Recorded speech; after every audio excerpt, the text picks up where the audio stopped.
Hello दोस्तों, इस video में हम रोल बेस्ड एक्सेस कंट्रोल के बारे में स्टडी करने जा रहे हैं। सबसे पहले तो हम ये जानें कि ये रोल बेस्ड क्या होता है, रोल क्या होता है।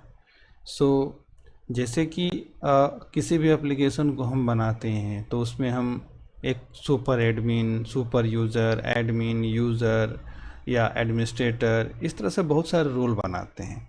और फिर क्या करते हैं कि उस एप्लीकेशन में मैनुअली हम ये लिखते हैं या फिर उसको हम इस तरह से डिज़ाइन करते हैं एप्लीकेशन में कि अगर कोई यूज़र है या कोई अप्रूवर है तो उसको किस किस पेज का एक्सेस देना है। तो ये तो हम एप्लीकेशन लेवल पे करते हैं। लेकिन जहाँ पर आप सोचिए कि हमारे पास मल्टीपल रिसोर्सेज हैं, मल्टीपल आईटी टीम है, मल्टीपल इंजीनियरिंग टीम है, तो वहाँ पे हम एक्सेस को कैसे कंट्रोल करें। ओके, सो हो सकता है कि किसी यूज़र को लिस्ट प्रिविलेज चाहिए, किसी को ज़्यादा प्रिविलेज चाहिए। अगर कोई किसी यूज़र को का रिक्वायरमेंट केवल सपोज़ कीजिए कि हमारा ब्लॉब स्टोरेज है, उसको केवल रीड करने का है, उसे हम रीड करने का एक्सेस प्रोवाइड करते हैं। अगर किसी को राइट करने का है तो उसको राइट करने का एक्सेस प्रोवाइड करते हैं। ओके, अगर किसी को केवल रीड ही करना है तो उसको रीड राइट दोनों एक्सेस प्रोवाइड करना एक अलग इशू हो जाता है, तो बेस्ट सिक्योरिटी प्रैक्टिस नहीं है। एक गुड सिक्योरिटी प्रैक्टिस के लिए ज़रूरी है कि हम रोल्स बेस्ड एक्सेस कंट्रोल करें। जिनको जिस लेवल का एक्सेस चाहिए उतना ही एक्सेस उन्हें हम प्रोवाइड करें। अब हम देखें कि अगर मान लिया जाए कि अगर हमारे पास छोटी टीम है तो ये तो मैनेज कर सकते हैं, लेकिन जब बड़ी टीम होती है और तो उस केस में इसको मैनेज करना मुश्किल हो जाता है। ओके, क्योंकि इंडिविजुअल लेवल पे अगर हमारे पास 100 रिसोर्सेज हैं तो उन 100 रिसोर्सेज को किसी में रीड, किसी में राइट एक्सेस देना है तो वो हम कैसे प्रोवाइड करेंगे, कैसे देंगे। ओके, वो अब सबके लिए इंडिविजुअली हमको कॉन्फ़िगर करना पड़ेगा। तो इसी चीज़ को मैनेज करने के लिए एज्योर ने क्या किया है, role based access control Azure RBAC launch किया है। अब इसमें क्या है कि इसमें जो भी क्लाउड रिसोर्सेज हैं, ठीक है, उनका एक डिफ़ाइन कर दिया है। ठीक, अब उसने उसके डिफरेंट रोल बना दिए हैं। मान लिया जाए कि उसने उसका कंट्रीब्यूटर रोल बना दिया है, यूज़र बना दिया है, रीडर बना दिया है, एडमिन रोल बना दिया है। तो ये सब इसने रोल बना दिए। उस रोल का डिफिनीशन भी स्पेसिफाइड है कि अगर जिसके पास कंट्रीब्यूटर एक्सेस है तो वो रिसोर्स को अपडेट, डिलीट सब कुछ कर सकता है।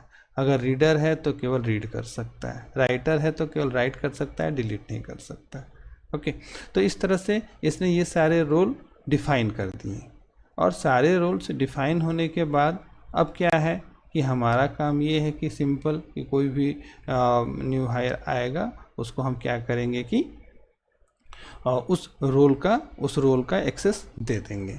ओके, अब क्या होगा कि एक तरह से देखा जाए तो ये तो टीडियस जॉब है कि अगर मान लिया जाए कि हम अलग अलग दे तो, लेकिन हमारे पास जब ऑलरेडी अवेलेबल है और एज्योर मैनेज कर रहा है एक्सेस कंट्रोल को, तो हम इसके थ्रू इजी वे में कर सकते हैं। ओके, जैसे कि अब एक एग्जांपल के तौर पे इसमें बताया गया है कि आपके पास डिपार्टमेंट में एक इंजीनियर्स की टीम है, उनके पास डिफरेंट एक्सेस है।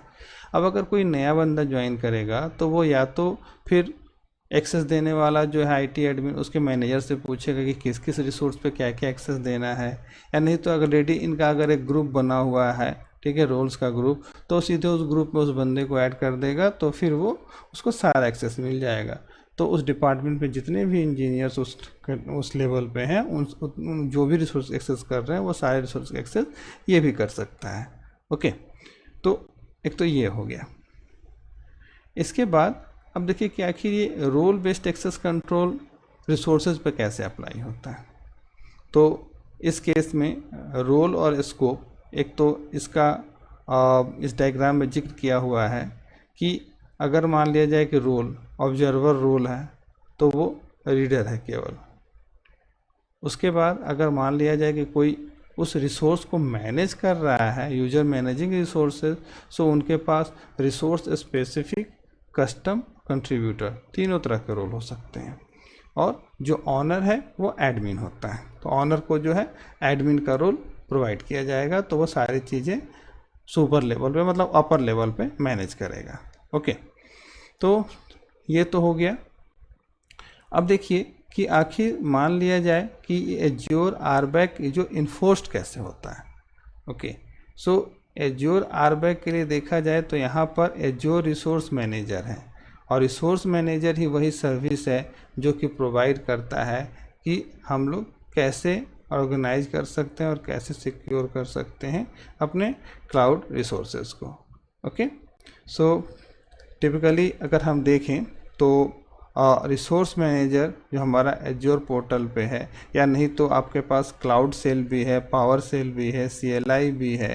ओके, इन सभी के हेल्प से आप क्या कर सकते हैं कि एक्सेस परमिशंस जो भी प्रोवाइड करना है एप्लीकेशन में, डेटा में, वो सब चीज़ें आप प्रोवाइड कर सकते हैं।